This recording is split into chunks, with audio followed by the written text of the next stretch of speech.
What's up, Internet? John here from Next Gen. Our guest today was interviewed by Vice in 2016, where he was called the journeyman guitar tech making Ottawa rock harder than ever. So that's pretty cool. When he's in town, he runs McCormick Analog, doing repairs, mods, and designing and building his own effects pedals, studio gear, guitar and bass amps, and basically anything else analog. His work can be found on the boards and stages around the world, used by guys like Matthew Good, Jeff Waters from Annihilator, Crown Lands, and numerous others. He also works as a studio sound tech. He also works as a sound tech at one of Ottawa's coolest music venues. Shout out to Live on Elgin. And he also, to top that off, he is a touring tech and stage manager for bands like Crown Lands, giving you experience in North America and around the world. If I'm not mistaken, Crown Lands would be in Europe right now if it weren't for COVID, right? We would have just been finishing up, yeah. Yeah. All right. Well, anyway, and to top that off, he's in the band Onion Face. Check them out on streaming platforms. And as if the list wasn't long enough, he's married and has a cat named Hershey. Yeah. So, Calvin, welcome back to Next Gen. Thanks, John. Thanks for having me. I say welcome back, actually, because I had the good fortune of working with you a few years ago. You worked with me right after my son was born, and it was like a panic mode. Like, all right, we got to get this business out of the house.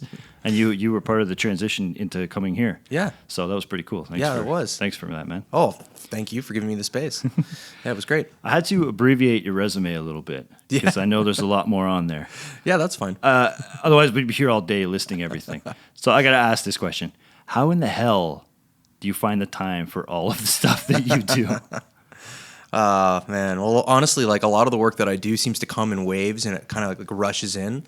So a lot of the time I'll be working my butt off for like 3 or 4 months straight. Like I'll be filling orders for customers and, building a dozen pedals, in that time, and then come back from a tour all within 3 or 4 months. But then I'll have a month and a half of like almost nothing to do. So it really kind of comes up and down in waves. Okay. So it does seem like a lot, but really it balances out to like a pretty regular workload, to be honest. Okay. Yeah. I was going to fortunately. say, it seems like there would be times where, because everything is in waves, it seems like there may be times where all the waves peak at once. Yes. Yeah, definitely. There's been times where I've been like in the middle of a tour and I'm getting like, 5 or 6 messages from guys back home. Like, my amp just blew up, or, hey man, I need this for this, because I do a lot of stuff for kind of like local jobbers, like the guys who do, the Heart and Crown, or like just your local pubs. Yeah. And a lot of those guys rely on their equipment oftentimes like that day they need it fixed, right? Because it's like, I got a gig tonight, and that's literally how they put food on the table. So sometimes that's a bit of a bummer when I'm on the road and I can't help them out. But fortunately, Ottawa has a lot of really great techs, and I'm able to like, point them in other directions or whatever. And if I'm lucky enough to have a good relationship with that tech, I can kind of lean on my relationship with them. Say, hey, like, this guy's really good for me. Yeah, like, please help them out as much as you can, and then awesome. I'll return the favor by giving them like a vintage reverb tank or something for fun. Awesome. I got in touch with you originally. I met you through your business, McCormick Analog. Mm-hmm. You were one of the first actually Next Gen customers back when I was driving things around the city myself and delivering them in person. Yeah. Since then, so you started off, you were doing some repairs and you were building some pedals, doing mods and things, and you since then have also started doing amps, and you pretty much do everything like full custom. Somebody contacts you and they're like, I need this, or I need this piece of equipment to do this, do it. Mm-hmm. How did you end up making that transition, and like what drew you to sort of, instead of just assembly lining your own design, like really being the customer's ears and trying to make things do what they want it to do? Well, I think it started off for me when I moved to Ottawa. I'd already been playing guitar for about 6 or 7 years. Like, I'd been pretty heavy into it. Where did you come from again? I moved from St. Catharines, Ontario, down in the Golden Horseshoe, Niagara. Okay. And when I moved to Ottawa about 11 years ago now, I was just kind of messing around a little bit in my apartment with an acoustic guitar. To be honest, I didn't even have an electric guitar at that point. So tone was like the last thing on my mind. And then I met a friend of mine named Will Thorne Morris, a really good pal of mine. And he kind of jump-started my love for the gear and everything. I mean, he had like a single Keeley, the Keeley fuzz head. It was the first fuzz pedal that I ever really played through.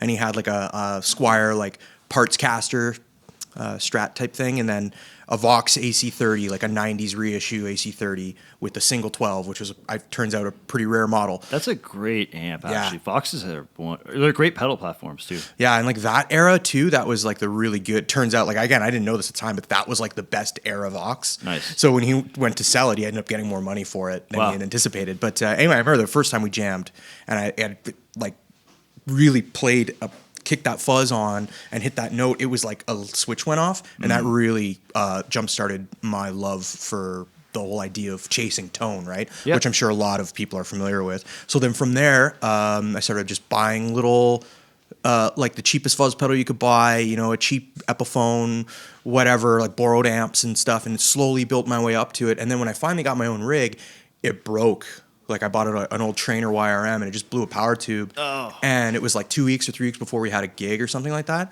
And I remember I brought it to Spaceman. Shout out to Spaceman Music. Great shop. Yeah. But, you know, as most places, it took like 2.5 weeks or something. I remember I had to borrow an There's amp. always a wait time, yeah. Yeah, of course, as there is. Yeah. And I remember I just being like, oh man, there's got to be something else. And being so interested at that point, the fire was lit. It forced me to kind of just do some reading and learn myself. And then through that, I got to meet another Ottawa legend, Dave Arguin, who's probably one of those guys that he's like I think in 20 years, he's going to be as known as Mark Hammer. You know? Oh, wow. He's That's cool. very, very, very well versed. I've only met him a couple times. Nicest guy ever. Yeah, he knows his stuff. Yeah, he's pretty quiet too, so it's hard to. But once you get to know him and he opens up, he's like a wealth of knowledge, right? So he'd been doing builds and modding and stuff for about 6 or 7 years when I'd met him. Yeah. So he kind of started showing me this, and I remember I built my first fuzz pedal and brought it to him, and we tweaked it together and did some stuff, and he showed me some really basic stuff, and then from there I just took off, man. And that was like, probably about 7 or 8 years ago now that really got me going. That's awesome, man. And I'd say that I'd been taking it really seriously as a business for about 6 years now. Okay. Because I think right it's around about the time 6. I met you then, Yeah, because I found a pedal that was dated 2014 not too long ago, and I still have it. I thought it was good enough for me to keep. So Nice. I figured that's the stamp of professionalism. That's the good start to the design. So, just random question, but being a repair guy, there was a quote attributed. I don't know if it was attributed to you, but it was attributed about your business. It was McCormick analog because sometimes you just shouldn't fix it yourself. What's like the worst botched repair that ever came to you where somebody's like, I don't know what I did. Can you fix it for me? Oh man, there's been some bad ones. There's been some real bad ones. I think the worst usually are the guitars, because seems to be the ones that people are like, oh, I could do this myself. And then I open the cavity up, and there's a mound this thick of solder on the back of the pot, and you just like touch it with your screwdriver and it falls off. Like it's cold soldered, and all the grounds are connected to that, and they can't figure out why their guitar's buzzing. And I mean, it's a good place to start if you're not willing to open up an amp, because that can be pretty dangerous. Yeah. But I'd say guitars are probably the worst I've seen. But I have seen a few like electricians, guys who wire houses and stuff, try to replace filter caps and amps and stuff, and they use electrical tape to seal up all the. I've even seen like they solder a wire to the end of a lead and then they put it and they use the cap. Okay, yeah. Something tells me that's not UL approved. Or It's just definitely not reliable in an amp that's being traveled around, and in your wall, probably not so bad. It's not moving around, but if you're bringing it in and out of your vehicle and bringing it to gigs and turning on vibrations just from playing it, is probably not safe. But yeah. Speaking of the dangers of amps, how many dumb guys like me at one point in time do you find in your shop when you show them the inside of an amp, they go, oh, and they start poking around with their fingers? What is this weird obsession we have with wanting to touch stuff we don't understand? Well, I usually try to preface, don't touch it. But, there are ways to discharge the capacitors, pretty quick. So I usually have it's just 2 alligator clips with a 10K, at least 1, maybe 2 watt resistor in the middle. And you just clip one end to ground and one end to anywhere where there's voltage in the amp, and that's multiple spots. Mm-hmm. And it drains the voltage in like 30 seconds. usually faster. Yeah. And even if it's connected, while it's draining, it's got somewhere to go. It won't go through you. So if it's connected, even if there's a 30 or 40 volts, you won't feel it because it's going to go through that. Smart thinking doing that so people... I try to, but I have made the mistake of leaving the Trying to test the amp. light show, baby. Shoot. Because that resistor will go up in smoke. Oh, man. Fortunately, resistors are fairly cheap and they're readily available thanks to Next Gen. Oh, well, thanks for the free plug. Oh, man. So going back, I've heard you, so you've got the McCormick analog stuff. You're also doing live teching and you do some recording engineering as well. Yeah. I've heard you mix live and some of the studio stuff that you've been involved in. And I got to say, it always sounds, I don't know how to word this well, but it always sounds huge without getting too muddy. But also, it sounds like really big and full without really tightening the instruments too far apart. You know what I mean? Like there's two problems. You can try and mix things close together so much so that it gets too muddy. Or you can try and like make space for just the bass drum, space for just the guitar, and then everything sounds thin, even though you're hearing everything. Yeah. Like how you've got ears that wannabe engineers like me, let's say, dream of having. How do you think you developed your ear for sound? Well, I think it really started off like when I was a kid, just my love for music. I've always been obsessed with music. Like my dad's told me stories of like, he'd come into my room as like a little kid, like 2, 3, 4 years old, like just barely speaking. And I'd be singing every word to the Sharon Lois and Bram that's and the Raffi and stuff. Yeah. And he would press stop and I'd be singing. I'd keep singing. I'd jump on the bed singing. And I don't have any memories of this, right? So music is, and he told me that he used to play me records when I was in my crib, and like, he would wheel it up next to the speaker and he'd play Harry Nilsson and Little Feat and some of his favorite artists for me. And I've always, even since I was like not as, like I said earlier, not as into tone, kind of always knew when things sounded a little weird to me. I didn't necessarily know how to adjust it or what it was that was weird about it, but I always knew. It was like, that doesn't sound right. Like I'd always, even from like when I was about maybe 13, really getting into my own music, I got into punk rock. My neighbor showed me some stuff, and my uncle gave me a couple old receivers, and I like finding old speakers from other old JVC or RCA like boom boxes and the ones that disconnect and connecting them up to old Marantzes and messing with the EQs and stuff. But like again, this is all like not really knowing, just like, oh yeah, that's how I like it. Yeah. And not just really knowing, right? Playing around until you find something you're like, I think this is the sound I'm looking for. Yeah. And then as years have gone on and I was lucky enough to get into live audio, I found that has really reinforced a lot of the things that I enjoy about building amps is I'm able to really narrow in on the specific sound to find that spot in the mix where that's going to sit, because a lot of times people, they'll get this great sound with the amp by itself. Yeah. But the second you set it with another guitar, or a bass, it's gone, right? Yeah. And I think, when you're mentioning about how, getting everything to sound full without standing on top of each other, I think it's really important to find, like notches for everything. And I know it's not always appreciated, but I definitely, when I'm mixing bands, I go on stage and I mess with the EQ on the guitar amp. The guy's like, that's my bold, man. Yeah.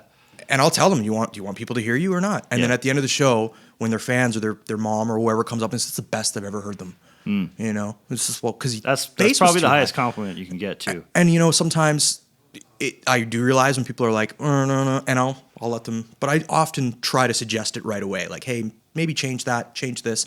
And more and more, fortunately, I feel like people are a little bit more understanding and a little bit more accepting of the, I don't know if that's just like a reputation thing or maybe I've just learned to broach it better. Well, you do have a reputation growing. Yeah. That's appreciated, but I'm still not not known by everybody. So you can imagine how if I'm at Live on Elgin, you're just there to play, and then some random guy just walks up on stage and starts twiddling with your knobs while you're playing. But I would freak out. Yeah, exactly. So now I try to preface it. I try to say, hey, hey, it sounds really good, but if we could maybe do this, from the soundboard, and maybe try changing this, because you only have so much limitation, especially in a smaller room. You're so much you can do on a EQ. When the amp's blasting off the stage at 90 decibels. That's true, yeah. There's nothing you can do. Sometimes you just shut off and go, oh, I guess the amp's going to carry the room now. And often my favorite way to mix is to have the guitars barely in the PA. Yeah. I sometimes turn just them down enough all to the way. sweeten it to get it out. Sometimes you don't even need that if the room's small enough, I find. Because guitar amps have a very natural sound that's hard, even if you leave your EQ flat. It's very hard to get that to sound that good through the real people. Yeah, that's right. And well, it's so different hearing it in a room versus micing it, and then hearing it in the room through the mic. Yeah. So there's a few different techniques that I like to use when I'm mixing live, but really it all comes down to the gear that the people are using and how they play it. You know, like I'm sure we've all seen or heard stories of, you know, that one player plugs into that amp with that guitar, it sounds like them no matter what. Yeah, you know? Of course. Oh, yeah. So there'll always be that. But at the end of the day, if you're playing, you know, a certain amp with the bass up too high and the treble down too low, you're wondering why it sounds muddy. It's not that obvious to some people. So if I can offer help and I can, hey, try this, try that, that seems to be one of the big things that helps me get the, you know, the sound that I like when I'm mixing bands. Cool. How so your ear kind of started developing right from that young age. I feel like it did, yeah. Yeah, that love of music. What do people who got into music much later in life? Because some people didn't grow up in, let's say, a family that was really into music like that, like your dad was, and when they're a teenager, they discover their love of music and they get into playing an instrument and they want to develop that ear. What would you think would be a good route for them to try and start working on that? I think experience is key. Really, when it comes, the more you mix, the better you get at it. Yeah, and you know it can be really tough because you don't get a piece of paper at the end of it. But I think it's really good to look at it like schooling, and you know, give yourself a timeline. Say like in 3 years or whatever, 2 years, I want to feel confident enough to go to any venue in town and say hire me. So you know, get to know some other engineers in town or wherever, and ask to shadow them. Yeah, you know. Maybe even pay for it, like you pay for school. Buy them beer. Realize it's going to be out of your pocket. You know, maybe even give that engineer an extra. I know I'm poking over your shoulder. Maybe give them an extra $50 a week or whatever it is. Probably cheaper than university. There are some great. It would be college actually. There's some great programs like MIA is a really good program at the Algonquin College. That's the Music Industry Arts program. Actually, Robbie, who works here, took that. Yeah. And he's always talking about stuff he learned there, and I'm like, man, I kind of want to take that program now. It's a great program. I didn't take it, but a bunch of my friends did, and I was really lucky. Actually, mentioning earlier, my friend Will Thorne Morris, he took the program. I think he was in the second or third year that they did it here at Algonquin. It had originally started in London. And I just got to go for Music Industry Arts, by the way. Yes, yeah. And I got to go and just hang out and just sit there, and because you know college you can pretty much just walk in, you know, walk into the class. Yeah, and then got to meet some of the professors like Colin Mills. He's great, great guy. And yeah, now in Onion Face, John and Stefan, the other two members of Onion Face, both took the same program. So, nice. And I've probably met about a dozen other people who've taken the program. So I was able to learn a lot from the program just going and sit there. Yeah, just hanging out. Hanging out, right? So, but yeah, I really think that experience, even the MIA is great, but you're not behind a mixing board mixing bands every night, right? That's true, yeah. So that's a good place to start. But if you're really just trying to go head first into it, find somebody who does it, ask if you can shadow them, realize that you're probably not going to be good at it for the first year and a half, 2 years, depending on how much you do it. But yeah, that's the way that I started approaching it. I said, like, treat it like schooling. Like, instead of spending all this money on a university or a college program, just try it yourself, you know, for a little while. Yeah. And then, I was lucky enough when I went to Algonquin to try to go and take an electronics course. The head of the electronics program kind of sat me down, and like at the end of our interview, he said, like, what do you want to do for a living? Like, what do you want to do? And I just want to like fix amps and mess with guitar stuff. And he said, we'll teach you how to control the coolant on a jet engine with, you know, logic circuits and stuff. That's more like what we teach now. Yeah. We haven't taught tube stuff since the 80s, since the 70s. Like, we only teach for the future. So like, go buy some books. Go buy some books and just do it. And he honestly said, go buy an amp and blow it up, is what he said. And I thought it was really funny. Wow. And that stuck with me. And I really started doing it. And I think that approaching live or any sort of engineering, audio engineering that way, is probably a good idea. So you're the fish out of water kid. You moved to Ottawa from St. Catharines. You're getting your name out there, gaining some traction. Now you're making a bit. Now you're starting to hit that cusp where you're making your mark on the industry, right? Your gear is on some pretty major boards. People know you. A good amount of Next Gen's customers, presumably some of the people who would watch or listen to the podcast, are in the same boat you were when you were the kid from St. Catharines. Just starting to venture into their business. Just it's an idea in their head. They're like, I want to start doing this, I think, for a living. What would your advice be if let's say they've just started they're shadowing somebody, or they've got their small business just started, like McCormick Analog in the early days. Well, what would you say is the best way for them to take what they're doing now and turn it into what you're able to do now? Like, how did your progress go from? Because it's one thing to be a local tech and sound guy, to then being a touring manager and being a touring tech that travels with bands and things like that. That's a pretty major shift. How did you end up making that transition? Right. Well, I kind of got bit by the bug, the touring bug. It's definitely not for everybody. I can definitely. Yeah, it's a hard life, man. Yeah, honestly, the moment it happened for me was, actually it was here. When you had just moved into here. Wait, was it here? I think it might have actually been at your house. I think you were still working out of your house at this point, because I remember your son was so young that you couldn't deliver the switch, because he got a call from shout out to Chris Draper, Tech to the Stars. That's what it was. Yeah. And Chris called and he said, "I'm in town. I have an emergency. I need a tap tempo switch for a Strymon pedal. Matt Good's guitar player blew it up in sound check, and he's like, I need it like now." And I remember you were like, I can't. Like, yeah, like I can't. Your son was like maybe like 3 months old, Yeah. really young, I remember. And I said, I'll do it.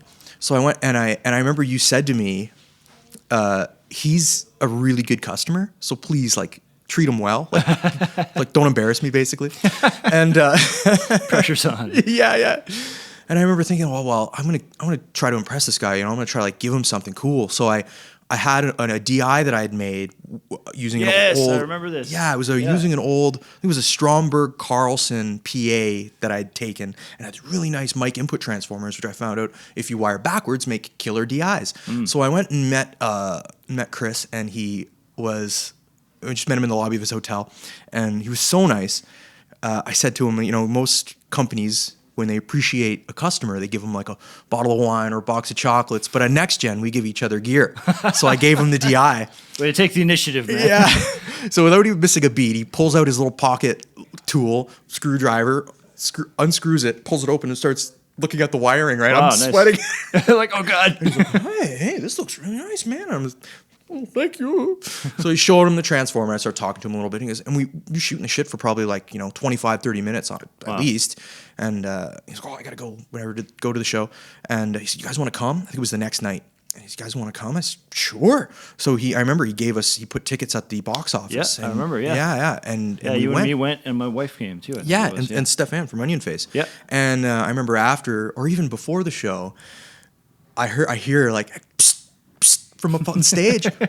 And it's Chris, and he calls me over to the front of the stage, and people are calling my name from the audience. Like my friends are in the audience. Yeah. Like, hey, Calvin, what are you doing? What are you doing? So I go to the stage, and Chris points down at Matt Good's board, and he goes, "That's your DI." Nice. We shot it out with the front of house guy, and yours won. Nice. I'm like awestruck, right? And then he's, after the show, come hang out backstage. So, okay. So after the show's done, I go over, hop up on stage.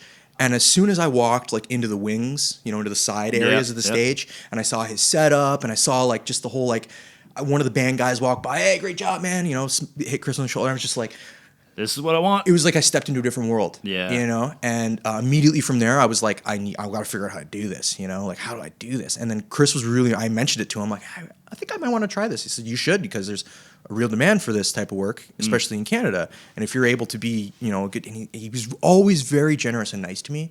Like I actually look up to the guy quite a bit now, and like I ask him for advice, and I like to share projects I'm working on with him and stuff, because I really value him as a person and as a and in profession. I think he's got a lot of respect for you too, because I've seen him shout you out before as like kind of an amp wizard. Yeah, he's just such a nice guy. So from that, I got super into the idea of like, hey, I think this is something I want to do.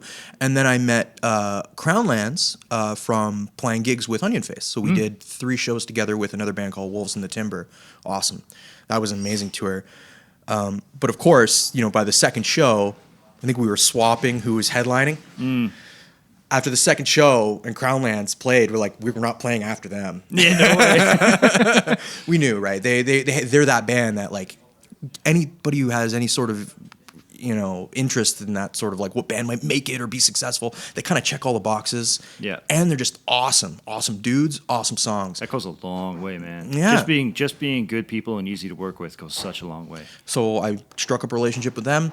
Kind of mentioned to Kevin, the guitar player, if you ever need anybody, I would really, really want to get into doing this, And he said, well, that's just so happened. We just got a really big booking agent. They ended up landing Ralph James, who's one of the biggest booking agents in Canada. In fact, like if you're involved in any sort of promotion side, music in Canada at all, concert promotion, you don't know who Ralph James is, you probably aren't very professional. He is one of the top guys in Canada, probably the top guy in Canada. Wow. And so they landed Ralph, who ended up getting all these awesome gigs.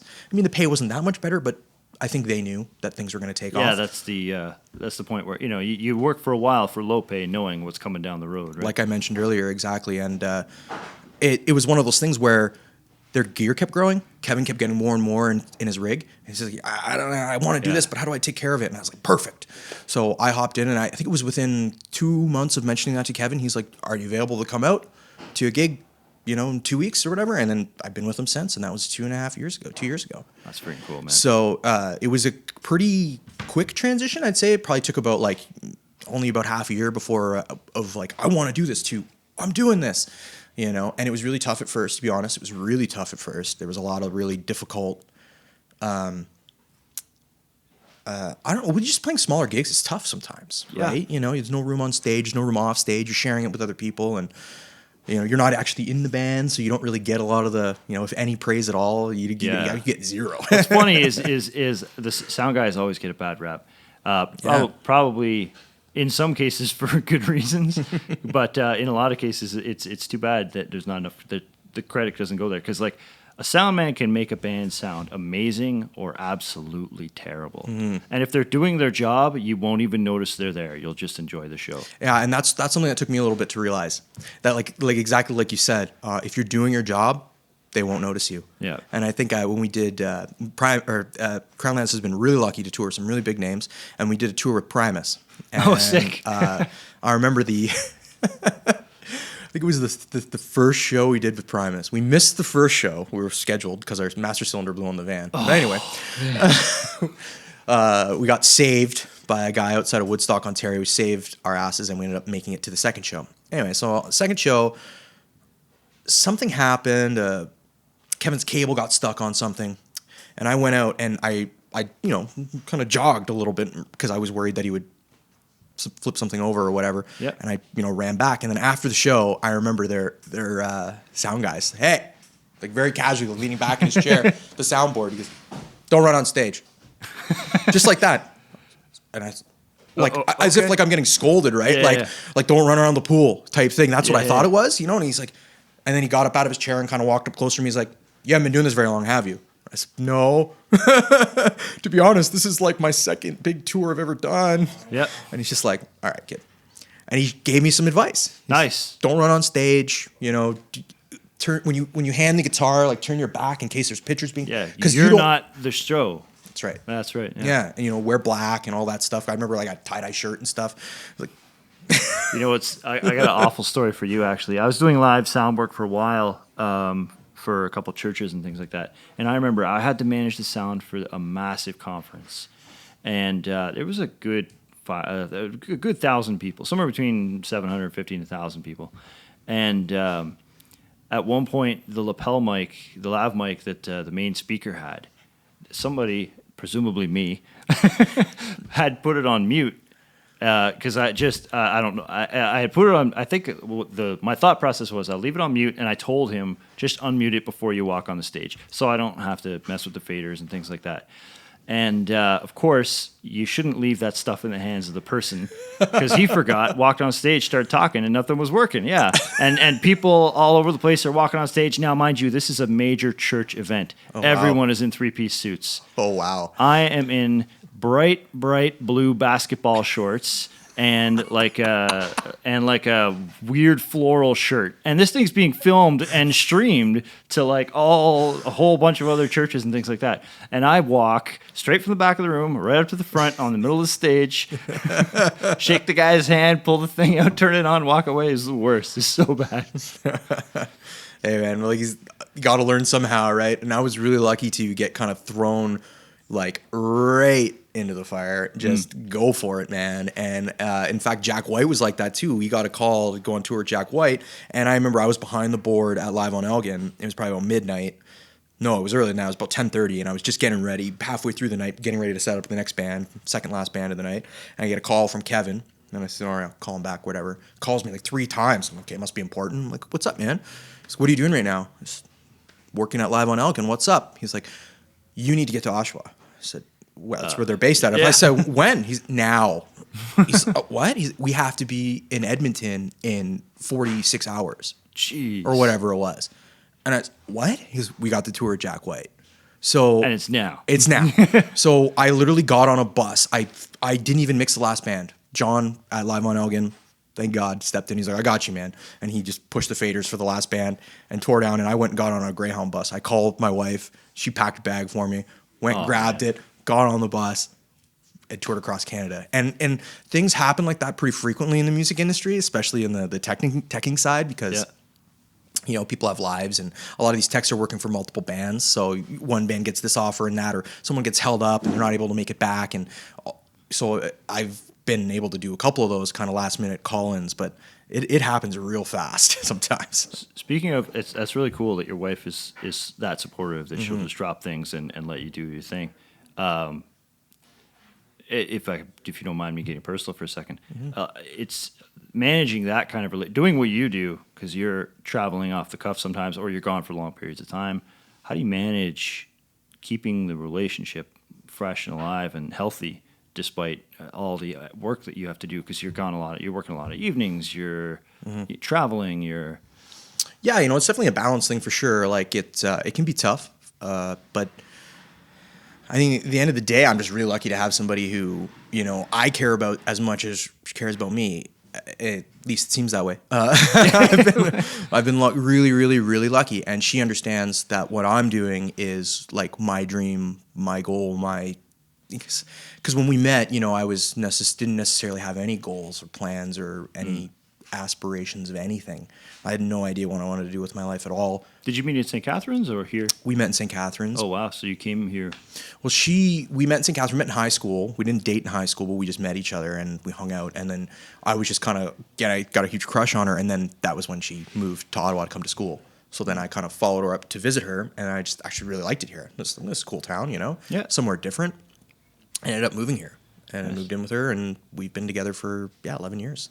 That's awesome. Or a little longer, so we started dating before that. So probably about 12 years now. We've been married for 6, so yeah, it's great. I'm really, really lucky. She's very much helped me get those goals and aspirations. Like I said, I never even had the idea of what a goal is, you know, not really understanding. Like, you can strive for something. Yeah.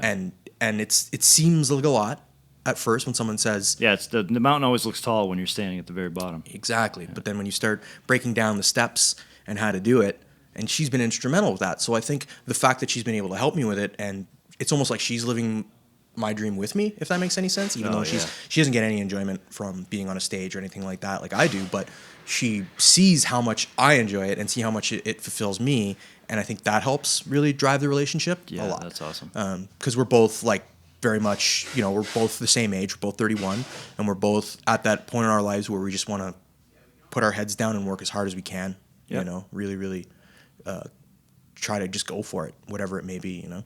And things may change as you go, but just to have the idea that there is a goal that you want to reach is very important. And it sounds silly or simple even just saying it like that. Yeah.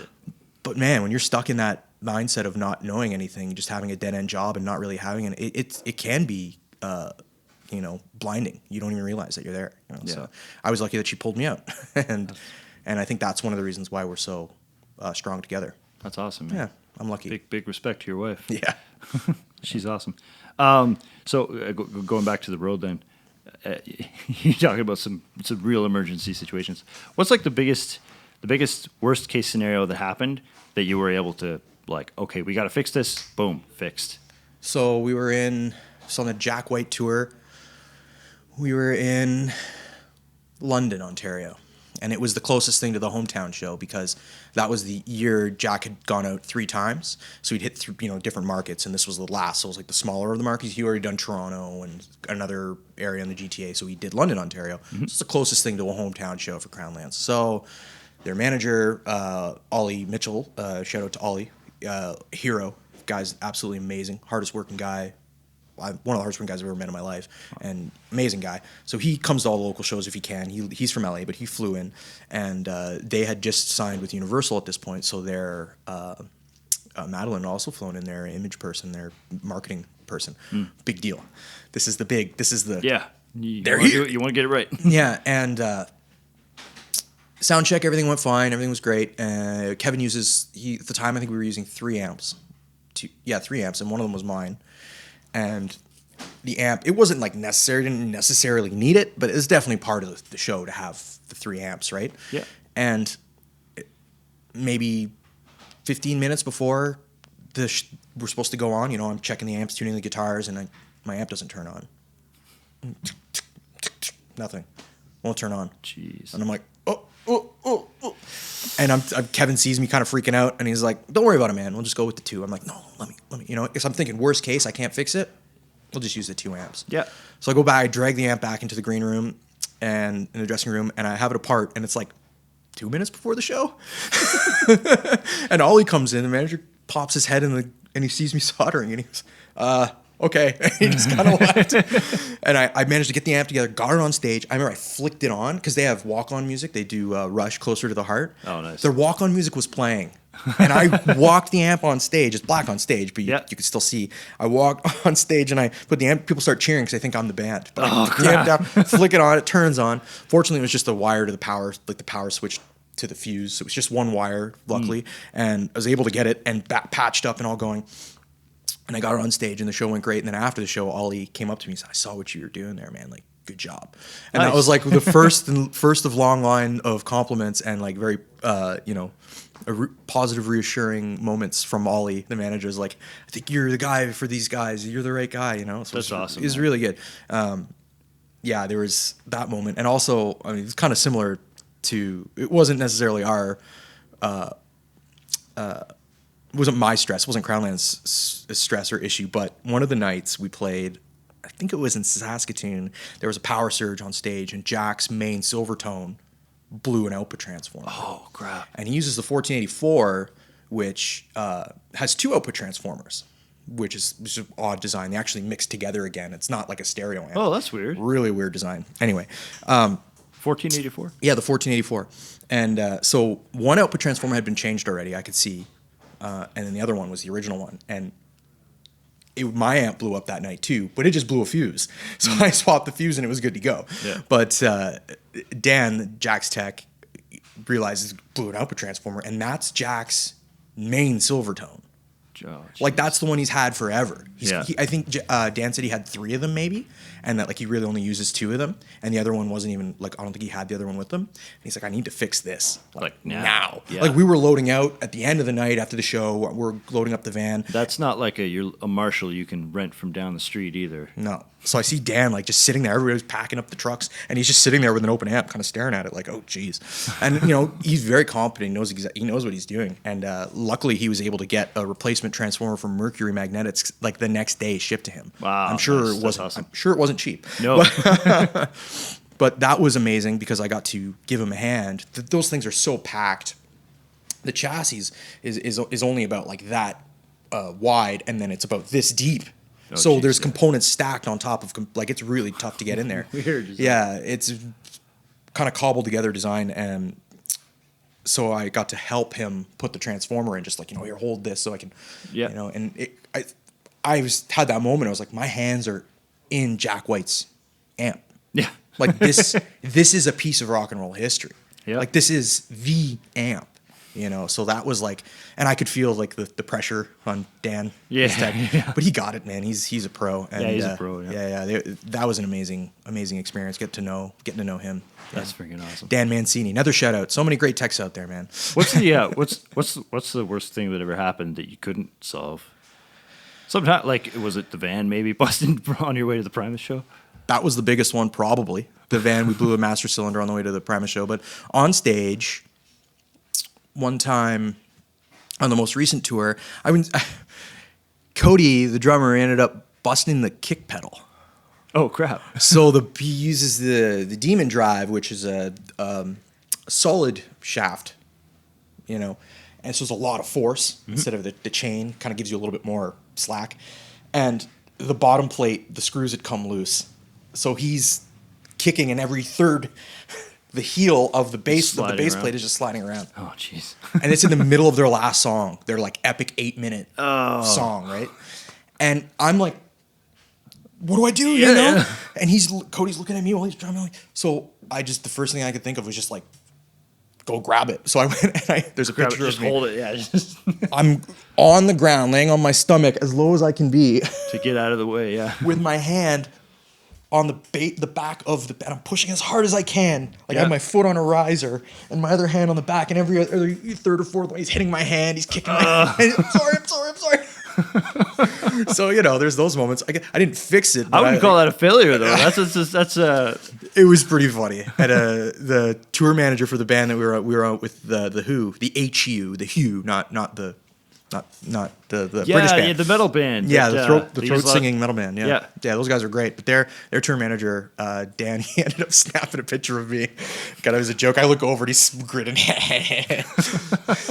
Nice. So yeah, I mean, there's moments like that. Again, I don't know if you consider it a failure, but things fail on stage, and then I kind of have to, you know, deal with it. Yeah. Drums. Good. I mean, whatever solution works, though, right? Yeah, drums sliding down, mics moving around, and you know, I've gotten pretty good at knowing how the guys work and how they move and everything. So I can know now. I know, like, oh, gonna do that. Be ready for this. So, yeah. So what's next for you? You know, pretty much just more of the same. Obviously, the whole pandemic thing has kind of put a big halt to touring. Yeah, for sure. Yeah. Nobody knows when that's going to pick up again. I'm hearing so many different. I see Crown Lands has some dates set up for next year, though. Yeah, we got 2021 in Europe. That was the tour that we were supposed to be on. We would have just been finishing like last week. Rescheduled with Lark and Poe. Yes. Yeah, they're great. They do a pretty sick cover of Black Betty, actually. Yeah. They do all sorts of really cool little covers, just like the two sisters sitting there, right? And then their whole live band thing is pretty rocking too. So I was just really looking forward to that, and you know, hopefully it still happens. Yeah. 2021. Well, it seems like the dates are up at least, and hopefully, yeah, the curve keeps flattening and what have you. Yeah, we'll see what happens. But I'm lucky enough to be able to keep working, building stuff at home. Yeah, got a lot of people actually hitting me up in the last like 3 months. I was like 3 amps and about a dozen pedals and all sorts of little different projects here and there. So it seems like everybody's kind of cooped up and might as well get around to fixing that or getting that built or trying that project. So that's been pretty beneficial for me. So it'll probably be pretty much more of the same, that type of thing. I'm actually going this weekend to go, drop off some amps, pick up some amps and some things. So it's interesting you say that. We had a massive actually increase in sales. That's from great. COVID. And it's every amp tech, every guitar tech we talk to is always like, it's like the day the lockdown started, every musician was like, wow, I can't play, so I may as well now use the time to get all my stuff repaired that I was putting off before. Yeah, so you say that other techs have the same experience. Yeah, same thing. Because, I mean, I guess my guess, I don't know because I don't talk to all these musicians, but my guess is that just thinking of my own experience, if I was really busy playing music, if I knew something needed to be tuned up or fixed, or if I knew my guitar needed a setup, you can't go. You don't want to go if it's your main stuff. You don't want to go without it for a while. Yeah, that's true. Because you're still working, you're still using it. But then all of a sudden, no gigs for however many months. Mm-hmm. Now you're like, wow, I could do without my guitar for a couple of weeks, get it set up the way I want it, or my amp, or whatever it is. Yeah. So it seems like everybody's getting stuff repaired or built or whatever right now. Yeah, I'm really lucky to have the different avenues, right? I mean, if I just relied on either live audio engineering or stage managing, guitar teching, then I'd be pretty screwed right now. But pretty lucky to be able to have the repair and build. Maybe that's a piece of advice. I'll always have something else just in case. Yeah, try to keep your hands in as many pies as you can, I guess. Is, multiple revenue streams is the I just like pie, to be honest. Big muffin, other forms. Sorry. That's all right. That's a little nerdy joke for everyone. Oh, that's dirty, man. Oh, I just assumed you meant the Big Muff Pie pedal. There you go. Yeah. So I'm a nerd. I like nerdy stuff, like inside the actor's studio. So I pulled out some questions, kind of like the Proust questionnaire he always throws in at the end. Yeah. But tech related. So I'm gonna Cool. throw these at you real quick. Cool. Give me your quick answer. All right. What's your favorite piece of gear? Right now, a Garnet BTO head that I have. Ooh. Yeah, it's got the most amazing fuzz circuit I've ever heard in my life. It's called the Stinger. Built right into the head. Right into the head, and it's unlike anything I've ever heard in my life, and it's the best tone I've ever had in my life as a guitar player. Never heard an amp sound like this before, and it's opened a lot of doors for me. Beautiful. Yeah. What's your least favorite piece of gear? You don't have to say a specific piece of gear, but like could be something general if you want. Like when you're a tech. People, you'd think I'd say like a Line 6 or something, a Line 6 Spider. But honestly, I think the worst thing is those goddamn PCBs in the back of the Gibson guitars. You know, the Gibson PCBs that they did for a couple years there? Thank God they got rid of them. Those are the worst thing. Yeah, Right. hate those. Fair enough. What sound or noise do you love? Feedback. Really? I love the sound of warm musical feedback, especially in a single-ended amp. Oh, you can't beat it, man. What sound or noise do you hate? Out-of-tune guitar. Yeah. You know, anything more than 3 cents out of tune is like, Yeah, I can't take it. What inspires you to create, whether it's music or a piece of gear or otherwise?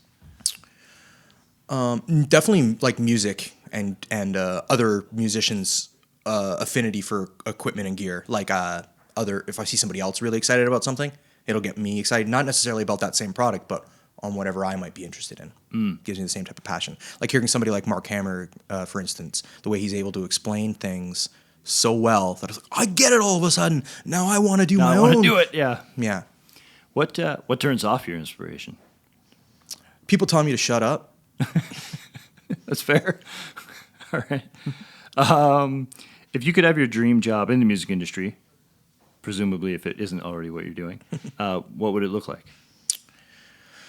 I mean, I really like being the on stage guitar tech, but I could see myself getting more into management side of things. Like I already do kind of production management for Crownlands, although their production's very, very minor. I could see myself getting more into grander productions, bigger productions, like bigger touring acts that might require much more in depth, like hiring 10 people as opposed to 2 people for your crew. Or the other thing is also maybe even band management. I could see myself maybe getting into like all these kind of really showing me what it could be like. It's kind of cool. Like the idea of being able to put your stamp on the industry, because you only work with bands that you want to work with. Yeah, that's true. So I could see myself getting into maybe the management side of things. Maybe. Cool. If you couldn't work in a music related job at all, what do you think you'd most likely be doing? Probably growing weed. Now's the time. Yeah. It's legal now. Yeah. That reminds me. I don't know if you're allowed to talk about stuff like this. We'll cut it if we're not supposed to. But I remember the first time I went to deliver stuff to you. You're like, "Oh yeah, come on in, man." And I came in the house, and it was like a weed den. There were just bags and piles of weed all over the place, on tables, on chairs in the corner. Yeah. Our first workshop was in a legendary house venue, which is now closed down, unfortunately. But Leaky Beast. What did they change their name to again? Just Ask a Punk. Ask a Punk, which is actually like kind of it's like a wink and a nod type to secret venues. There's a few different cities around Canada and Ontario that have the Ask a Punk moniker. I think there's an Ask a Punk in London and a few other places as well. Yeah. And the whole idea is you kind of got to know. And there was a lot of parties at that house because a lot of shows in the basement. But it was definitely a little challenging sometimes to come in and there'd be in the morning and in front of my workshop, the door, there'd be piles of empty beer cans. Like, oh great, I gotta jump over the pile to get to work. Yeah, I never went to college, but that's definitely what felt like my college. Finally, where does tone come from? Oh man, that is a really tough question. Wow. I mean, your fingers, I guess. I don't. Yeah, that's really tough. I mean, there's so many things, because you hear guys that just plug one guitar into one amp and they have like the most glorious tone, and then some guys have like Kevin Shields has 6 pedal boards that take up half the stage. You're gonna say his tone sucks? Like, Yeah. So I don't know. I think it's in the eye of the player or the ear of the player. Yeah. Well put. Thanks. All right, Colin, thanks for coming along, man. Thank you, John. Hopefully we'll have you back again. It's always a pleasure talking to you. Absolutely. All right, and thank you for watching and listening, and until next time.